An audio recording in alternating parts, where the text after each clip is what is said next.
আকাশবাণী আগরতলা স্থানীয় সংবাদ পড়ছে চন্দনলেখা পাল। এখনকার বিশেষ বিশেষ খবর হলো, প্রধানমন্ত্রী নরেন্দ্র মোদী প্রধানমন্ত্রী মুদ্রা যোজনার 10 বছর পূর্তি উপলক্ষে সুবিধাভোগীদের সঙ্গে মত বিনিময় করেন। রাজ্যে প্রধানমন্ত্রী মুদ্রা যোজনায় গত 31শে ডিসেম্বর পর্যন্ত সুবিধাভোগীর সংখ্যা 5,46,499। সাংসদ বিপ্লব কুমার দেব বলেছেন, সংশোধিত ওয়াকফ আইনে ওয়াকফের মূল কমিটিতে কোনো অমুসলিমকে রাখা হয়নি। রাজ্যের বিশিষ্ট দাবা সংগঠক প্রবোধ রঞ্জন দত্ত আজ শেষ নিঃশ্বাস ত্যাগ করেছেন। এবারে আসছি বিস্তারিত সংবাদে। প্রধানমন্ত্রী নরেন্দ্র মোদী আজ তাঁর বাসভবনে প্রধানমন্ত্রী মুদ্রা যোজনার 10 বছর পূর্তি উপলক্ষে সুবিধাভোগীদের সঙ্গে মত বিনিময় করেন। প্রধানমন্ত্রী তাদের অভিনন্দন জানিয়ে বলেন, এই প্রকল্প স্বপ্নকে বাস্তবে রূপান্তরিত করে জীবনকে রূপান্তরিত করেছে।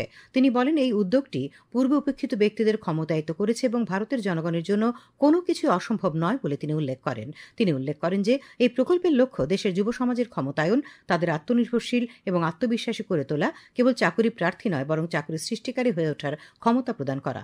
প্রধানমন্ত্রী উল্লেখ করেন যে মুদ্রা ঋণের সুবিধাভোগীদের 70%-এরও বেশি মহিলা এবং প্রায় অর্ধেক তপশিলি জাতি, তপশিলি উপজাতি এবং অন্যান্য অনগ্রসর শ্রেণীর অন্তর্ভুক্ত। मुद्रा योजना में किसी सरकार के लिए भी ये आंख खोलने वाला विषय है। ये सबसे ज्यादा महिलाएं आगे आई है, सबसे ज्यादा लोन के लिए अप्लाई करने वाली महिलाएं, सबसे ज्यादा लोन प्राप्त करने वाली महिलाएं और सबसे जल्दी रिपेमेंट करने वाली भी महिलाएं हैं। यानी ये एक नया क्षेत्र और भारत विकसित भारत के लिए जो संभावना है ना, वो इस शक्ति में पड़ी हुई है, वो दिखाई दे रहा है। প্রধানমন্ত্রী বলেন, সরকার ঋণ ব্যবস্থাকে শক্তিশালী করে চলবে যাতে প্রতিটি উচ্চাকাঙ্ক্ষী উদ্যোক্তা প্রবৃদ্ধির সুযোগ পান। তিনি বলেন যে এই প্রকল্পটি কেবল আর্থিক অন্তর্ভুক্তি বৃদ্ধি করেনি, বরং তৃণমূল পর্যায়ে সামাজিক ও অর্থনৈতিক ক্ষমতায়নও করেছে। সুবিধাভোগীরা আজ প্রধানমন্ত্রীর সামনে তাদের অভিজ্ঞতা তুলে ধরেন। উল্লেখ্য, প্রধানমন্ত্রী মুদ্রা যোজনা অতি ক্ষুদ্র ও ক্ষুদ্র উদ্যোগগুলিকে 20 লক্ষ টাকা পর্যন্ত জামানতমুক্ত ঋণ প্রদান করে। গত 10 বছরে এই প্রকল্পের অধীনে 32,60,00,000 টাকারও বেশি মূল্যের 52 কোটিরও বেশি ঋণ মঞ্জুর করা হয়েছে। উল্লেখ্য, মুদ্রা যোজনা আন্তর্জাতিক স্বীকৃতিও পেয়েছে। রাজ্যে প্রধানমন্ত্রী মুদ্রা যোজনায় গত 31শে ডিসেম্বর পর্যন্ত সুবিধাভোগীর সংখ্যা 5,46,499। তাদের গ্যারান্টিমুক্ত ঋণ দেওয়া হয়েছে 3,304 কোটি টাকার। এর মধ্যে রাজ্যে পাঞ্জাব ন্যাশনাল ব্যাংকের সুবিধাভোগীর সংখ্যা 24,442। এক্ষেত্রে ঋণ দেওয়া হয়েছে 270 কোটি টাকা। আজ আকাশবাণীর প্রতিনিধিকে এই কথা জানিয়েছেন পাঞ্জাব ন্যাশনাল ব্যাংকের সার্কিট প্রধান তথা SLVCর রাজ্য কনভেনার ঋতুরাজ কৃষ্ণ। তিনি জানান, এই যোজনায় 3টি পর্যায়ে ছোট ছোট শিল্প করার জন্য ব্যাংক থেকে বিনা গ্যারান্টিতে ঋণ প্রদান করা হয়। এবারের বাজেটে প্রধানমন্ত্রী মুদ্রা যোজনায় ঋণের পরিমাণ 10 লক্ষ টাকা থেকে বাড়িয়ে 20 লক্ষ টাকা করা হয়েছে। ये मुद्रा लिमिट जो पहले 10 लाख तक की थी, जो उसमें 3 भाग थे, शिशु, किशोर और तरुण। इसमें शिशु में हम 50,000 तक के लोन देते थे, किशोर में 50,000 से ऊपर और 5 लाख तक का लोन था, और तरुण में 5 लाख से ऊपर और 10 लाख तक के लोन थे।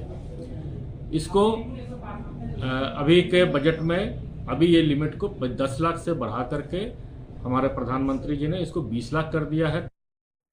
সাংসদ বিপ্লব কুমার দেব ওয়াকফ সংশোধনী বিল 2025কে সমর্থন করে জানিয়েছেন, সংশোধিত আইনে ওয়াকফের মূল কমিটিতে কোনো অমুসলিমকে রাখা হয়নি। ধার্মিক কোনো বিষয় নির্ণয় নেবেন মুসলিমরাই, কিন্তু বিষয়টিকে নিয়ে কেউ কেউ বিভ্রান্তি ছড়ানোর চেষ্টা করছে বলে তিনি অভিযোগ করেন। আজ সিপাহীজলা জেলার সোনামুড়া টাউন হলে বিজেপি সোনামুড়া মণ্ডল কমিটি আয়োজিত সক্রিয় কার্যকর্তা সম্মেলনে শ্রী দেব কথা বলেন। তিনি বিজেপি দলের সাংগঠনিক শক্তি সুসংহত করার জন্য কার্যকর্তাদের পরামর্শ দেন। উপস্থিত ছিলেন বিজেপি সোনামুড়া মণ্ডলের সভাপতি শুভ্রজিৎ দাস, জেলা সভাপতি উত্তম দাস, প্রদেশ বিজেপি সংখ্যালঘু মোর্চার সভাপতি প্রাক্তন মন্ত্রী বিল্লাল মিয়া প্রমুখ। মুখ্যমন্ত্রী অধ্যাপক ড মানিক সাহা আজ আগরতলায় মুখ্যমন্ত্রী সমাবেশ কর্মসূচিতে দীর্ঘক্ষণ রাজ্যের বিভিন্ন প্রান্ত থেকে আসা জনগণের নানা ধরনের সমস্যা, অভাব ও অভিযোগ শোনেন। কর্মসূচিতে রাজ্যে উপলব্ধ চিকিৎসা পরিষেবার সুযোগগুলি গ্রহণের জন্য তিনি আবেদন জানান। পাশাপাশি চিকিৎসার জন্য আসা সাহায্য প্রত্যাশীদের প্রয়োজনীয় সহায়তা প্রদানে সংশ্লিষ্ট আধিকারিকদেরও তিনি নির্দেশ দিয়েছেন। সাংসদ বিপ্লব কুমার দেব বলেছেন, একসঙ্গে নির্বাচন হলে একদিকে যেমন সময় বাঁচবে, তেমনি রাষ্ট্র আর্থিক দিক দিয়ে লাভবান হবে। ঘন ঘন নির্বাচন হলে নির্বাচনী আচরণবিধি সহ নানা কারণে 5 বছর মেয়াদের সরকার অন্তত 2 বছর মানুষের কল্যাণে কাজ করার জন্য কম সময় পায়। এতে রাষ্ট্রের উন্নয়নের কাজ ব্যাহত হয়।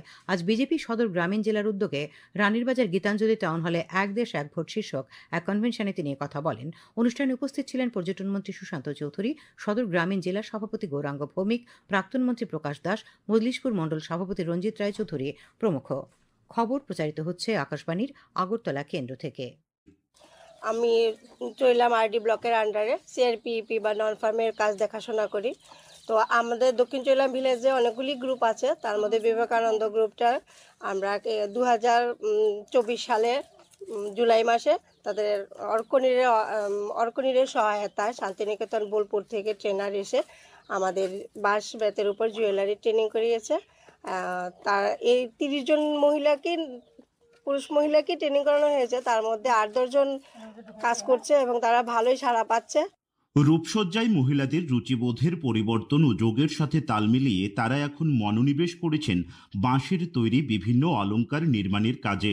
বর্তমান সময়ে তার চাহিদা অনেকটাই বেশি হওয়ায় লাভের মুখও দেখছেন ভালোই। অনেকেই হাঁটছেন লাখপতি দিদি হওয়ার পথে।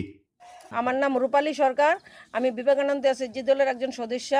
আমি এখন বেম্বু জুয়েলারির দিকে একদম নজর দিচ্ছি, কারণ দেখছি ত্রিপুরার মহিলারা এখন বেম্বু জুয়েলারির দিকে খুব চাহিদা এবং স্বর্ণের দাম এখন প্রচুর। আমি যে গয়নাটা এখন নিচ্ছি, এখন দেখছি যে বাঁশের জিনিস তো ত্রিপুরাতে অনেক জিনিস আছে, তাই বাঁশ দিয়ে যদি একটা জিনিস গয়না বানানো হয় তো কীরকম চাহিদা হবে বোঝা যায় না। তারপরে আমরা ট্রেনিং নেওয়ার পরে আমি এখন 5টা মেলা করেছি, ওই মেলাতে আমার গয়নাগুলো নিয়ে বসেছিলাম এবং আমি ইউনিক কিছু নতুনত্ব ডিজাইনের উপরে আমি এই গয়নাগুলো বানিয়েছি। সিপাহীজলা জেলা থেকে আমি অভিজিৎ বর্ধন, আকাশবাণী, আগরতলা। বিজেপির 46তম প্রতিষ্ঠাবর্ষ উদযাপন উপলক্ষে সপ্তাহব্যাপী গ্রাম চলো অভিযানের অঙ্গ হিসেবে বরজলা মণ্ডলের উদ্যোগে আজ লঙ্কামুড়া সুরেন্দ্র দেবনাথ স্মৃতি কমিউনিটি হলে এক সাংগঠনিক বৈঠকের আয়োজন করা হয়। উপস্থিত ছিলেন প্রদেশ বিজেপি সভাপতি রাজীব ভট্টাচার্য, প্রদেশ সহ সভাপতি তাপস ভট্টাচার্য, এলাকার প্রাক্তন বিধায়ক দিলীপ দাস প্রমুখ। প্রাকৃতিক চাষাবাদ নিয়ে এক প্রশিক্ষণ কর্মসূচি আজ ঊনকোটি জেলার কুমারঘাট কৃষি তত্ত্বাবধায়ক কার্যালয়ে অনুষ্ঠিত হয়। প্রশিক্ষণ কর্মসূচিতে কৃষি দপ্তরের বিভিন্ন স্তরের আধিকারিক ও কর্মী ছাড়াও ত্রিপুরা গ্রামীণ আজীবিকা মিশন, কৃষি বিজ্ঞান কেন্দ্র, প্রাণী সম্পদ বিকাশ দপ্তরের কর্মকর্তারা উপস্থিত ছিলেন। কর্মসূচিতে অংশ নেন কৃষি উপ অধিকর্তাদ্বয় অমিতাভ চক্রবর্তী এবং সৌমেন নন্দী, সহ অধিকর্তা অস্মিতা শর্মা প্রমুখ। আবহাওয়া। আগামী 24 ঘন্টায় রাজ্যের উত্তর ঊনকোটি, ধলাই এবং গোমতী জেলায় বিক্ষিপ্তভাবে বজ্রবিদ্যুৎ সহ ঘন্টায় 30 থেকে 40 কিলোমিটার বেগে ঝোড়ো হাওয়া বয়ে যাওয়ার সতর্কবার্তা জারি করা হয়েছে। বাকি জেলাগুলিতেও বিক্ষিপ্তভাবে বজ্রবিদ্যুৎ সহ বৃষ্টিপাতের সতর্কবার্তা রয়েছে। আগামীকাল আকাশ আংশিক মেঘাচ্ছন্ন থাকবে। তাপমাত্রা আগামীকাল সর্বোচ্চ 34 ডিগ্রি সেলসিয়াস এবং সর্বনিম্ন 24 ডিগ্রি সেলসিয়াসের কাছাকাছি থাকতে পারে। আজ দিনের সর্বোচ্চ তাপমাত্রা ছিল 35.2 ডিগ্রি সেলসিয়াস এবং সর্বনিম্ন 24.5 ডিগ্রি সেলসিয়াস। শেষ করার আগে খবরের বিশেষ বিশেষ অংশগুলি আরেকবার। প্রধানমন্ত্রী নরেন্দ্র মোদী আজ প্রধানমন্ত্রী মুদ্রা যোজনার 10 বছর পূর্তি উপলক্ষে সুবিধাভোগীদের সঙ্গে মত বিনিময় করেন। রাজ্যে প্রধানমন্ত্রী মুদ্রা যোজনায় গত 31 ডিসেম্বর পর্যন্ত সুবিধাভোগীর সংখ্যা 5,46,000-এরও বেশি। সাংসদ বিপ্লব কুমার দেব বলেছেন, সংশোধিত ওয়াকফ আইনে ওয়াকফের মূল কমিটিতে কোনো অমুসলিমকে রাখা হয়নি।